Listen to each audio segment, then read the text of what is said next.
नाज़रीन, अब बात करते हैं सरगोदा की, जहां लकड़ी पर कुंदाकारी तहसील साहिवाल के कारीगरों का मशहूर फन है। यहां के हुनरमंद कारीगर बहुत महारत से लकड़ी पर तराश खराश करके इसको देदा ज़ेब फनपारों और मुख्तलिफ किस्म के फर्नीचर्स में डालते हैं। देखते हैं सरगोदा से हुसैन कुरैशी की ये रिपोर्ट। सरगोदा की तहसील साहिवाल के इलाका सियाल शरीफ में भी ऐसे कारीगर हैं जो खास किस्म की लकड़ी से चारपाइयाँ, डबल बेड, पीढ़े, झूले और दीगर फर्नीचर के सामान की दीदाजेब आराइश में महारत रखते हैं और इस हुनर की बदौलत वो लकड़ी की मसनूआत साजी में मुनफरिद मकाम रखते हैं। सरगोदा की एक तहसील है छोटा साहिवाल और उसका एक गांव है सियाल शरीफ, वहाँ पे ये हमने सेटअप बनाया हुआ है फतेहदीन चारपाई मेकर के नाम से। अल्हम्दुलिल्लाह यहाँ पे काली टाली से भी बनाई जाती है, कीकर भी लगाया जाता है, चीड़ भी लगाया जाता है, यानी कि जो कस्टमर को पता लगे ना कि उसके फायदे की लकड़ी वो लगाई जाती है।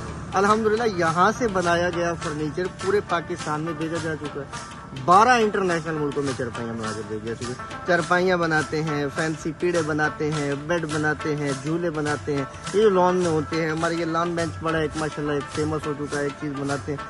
तो जंगल में बैठे हैं भाईजान, हुकूमत से गुजारिश है अगर वो हमारी कुछ सपोर्ट कर दे तो पूरे दुनिया में ये चीज़ इंशाअल्लाह फैला दी जाएगी इंशाअल्लाह, क्योंकि इंडिया पूरे वर्ल्ड में चारपाइयाँ जो है ना वो सेल कर रहा है। क्योंकि उसकी पब्लिसिटी है, एडवर्टाइजमेंट है। हमारे पास हमें कोई सपोर्ट नहीं मिलता, हम यहाँ पे जंगल में बैठे हैं। सबसे पहला बंदा हालांकि मैं हूँ जिस बंदे ने चारपाइयों को ऑनलाइन किया है। हुकूमत वक्त से गुजारिश है कि हमारी सपोर्ट की जाए ताकि मैं अपने मुल्क का नाम रोशन करने में मैं भी एक अपना अहम किरदार अदा कर सकूँ।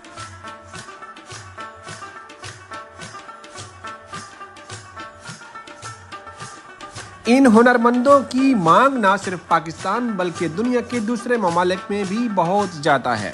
यहाँ की चारपाइयाँ न सिर्फ पाकिस्तान बल्कि दुनिया के दीगर ममालिक जिनमें इंडिया, इंग्लैंड, ऑस्ट्रेलिया, मलाइशिया और यूरोप के दीगर ममालिक शामिल हैं, एक्सपोर्ट की जाती हैं।